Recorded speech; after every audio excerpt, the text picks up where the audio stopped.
You, John Fitzgerald Kennedy, do solemnly swear I, John Fitzgerald Kennedy, do solemnly swear that you will faithfully execute the office of President of the United States that I will faithfully execute the office of President of the United States and will, to the best of your ability, and will, to the best of my ability, preserve, protect, and defend the Constitution of the United States. preserve, protect, and defend the Constitution of the United States. So help you God. So help me God.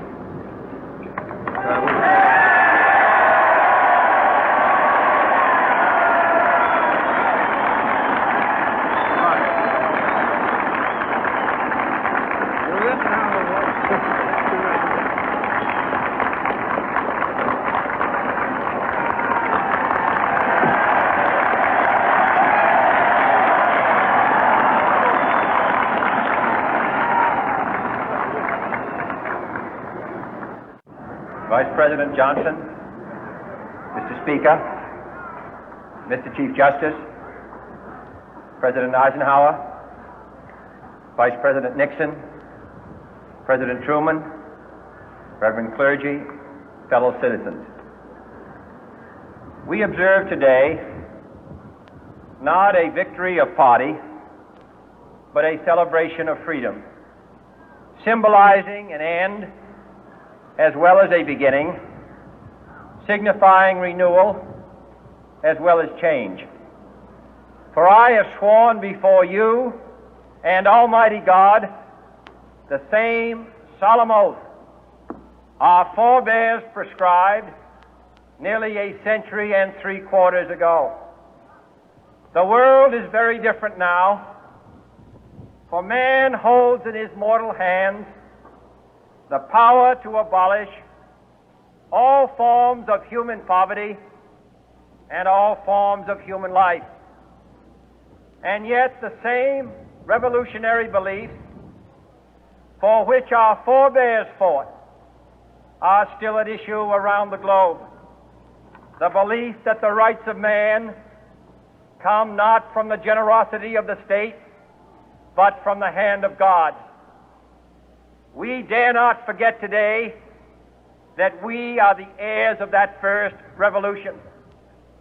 Let the word go forth from this time and place to friend and foe alike that the torch has been passed to a new generation of Americans born in this century, tempered by war, disciplined by a hard and bitter peace, proud of our ancient heritage, and unwilling to witness or permit the slow undoing of those human rights to which this nation has always been committed and to which we are committed today at home and around the world.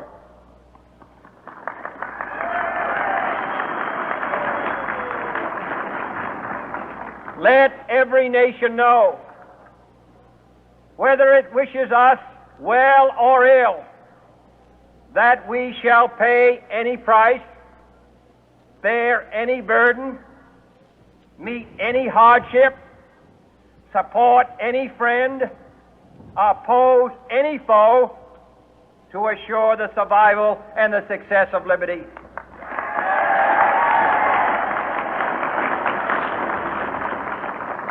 This much we pledge and more. To those old allies whose cultural and spiritual origins we share, we pledge the loyalty of faithful friends. United, there is little we cannot do in a host of cooperative ventures. Divided, there is little we can do, for we dare not meet a powerful challenge at odds and split asunder. To those new states whom we welcome to the ranks of the free, we pledge our word that one form of colonial control shall not have passed away merely to be replaced by a far more iron tyranny. We shall not always expect to find them supporting our view, but we shall always hope to find them strongly supporting their own freedom, and to remember that in the past, those who foolishly sought power by riding the back of the tiger ended up inside.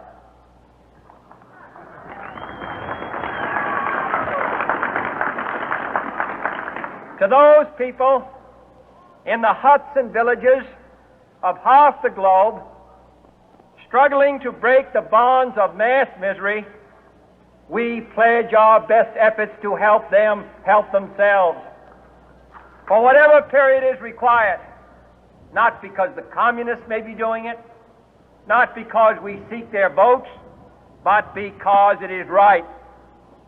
If a free society cannot help the many who are poor, it cannot save the few who are rich.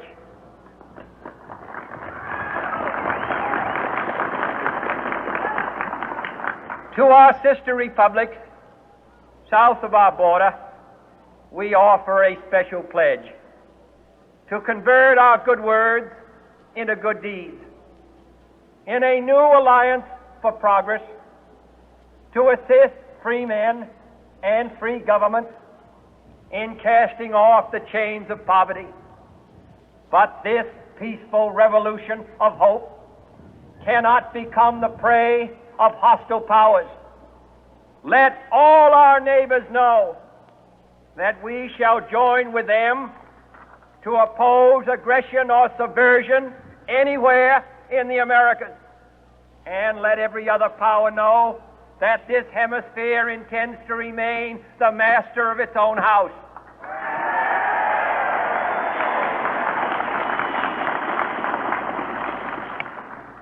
To that World Assembly of Sovereign States, the United Nations, our last best hope, in an age where the instruments of war have far outpaced the instruments of peace, we renew our pledge of support to prevent it from becoming merely a forum for invective, to strengthen its shield of the new and the weak, and to enlarge the area in which its writ may run. Finally, to those nations who would make themselves our adversary, we offer not a pledge, but a request that both sides begin anew the quest for peace. Before the dark powers of destruction, unleashed by science, engulf all humanity in planned or accidental self-destruction, we dare not tempt them with weakness, for only when our arms are sufficient beyond doubt can we be certain beyond doubt that they will never be employed. But neither can two great and powerful groups of nations take comfort from our present course, both sides overburdened by the cost of modern weapons, both rightly alarmed by the steady spread of the deadly atom, yet both racing to alter that uncertain balance of terror that stays the hand of mankind's final war. So let us begin anew, remembering on both sides that civility is not a sign of weakness, and sincerity is always subject to proof. Let us never negotiate out of fear, but let us never fear to negotiate.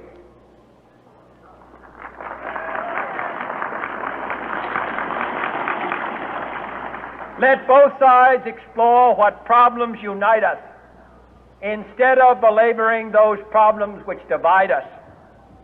Let both sides, for the first time, formulate serious and precise proposals for the inspection and control of arms, and bring the absolute power to destroy other nations under the absolute control of all nations.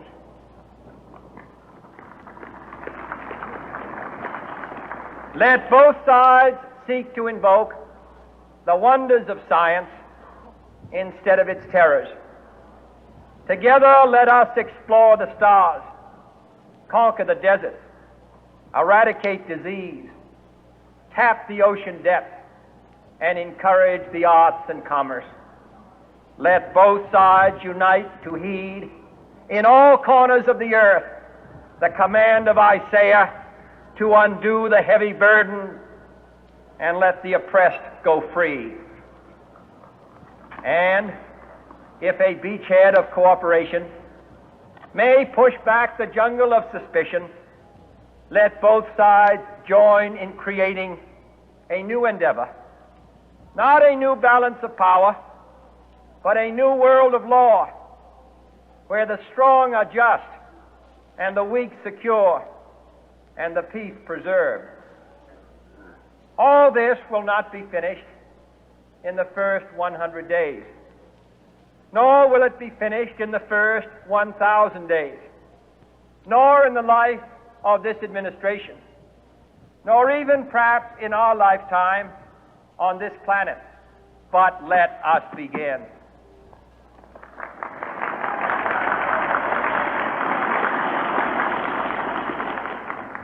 In your hands, my fellow citizens, more than mine, will rest the final success or failure of our course.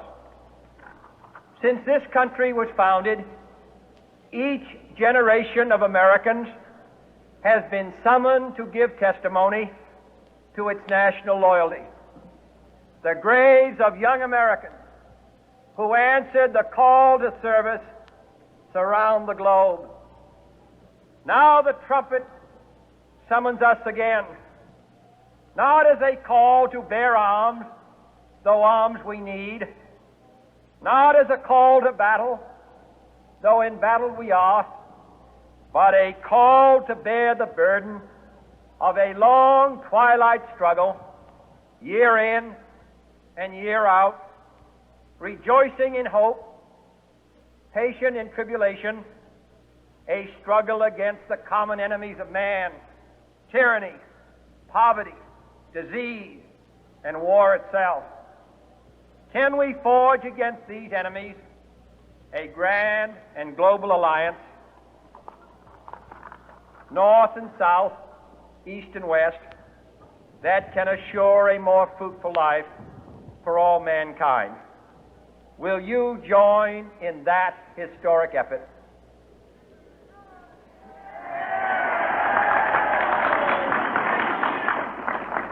In the long history of the world, only a few generations have been granted the role of defending freedom in its hour of maximum danger.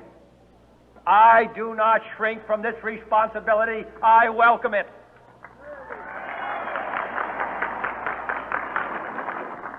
I do not believe that any of us would exchange places with any other people or any other generation.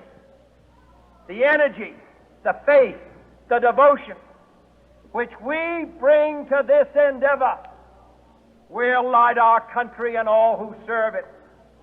And the glow from that fire can truly light the world. And so, my fellow Americans, ask not what your country can do for you, ask what you can do for your country.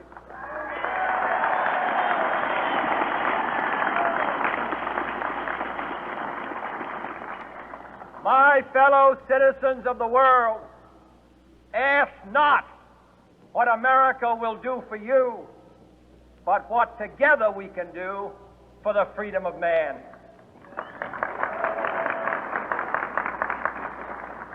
Finally, whether you are citizens of America or citizens of the world, ask of us here the same high standards of strength and sacrifice which we ask of you.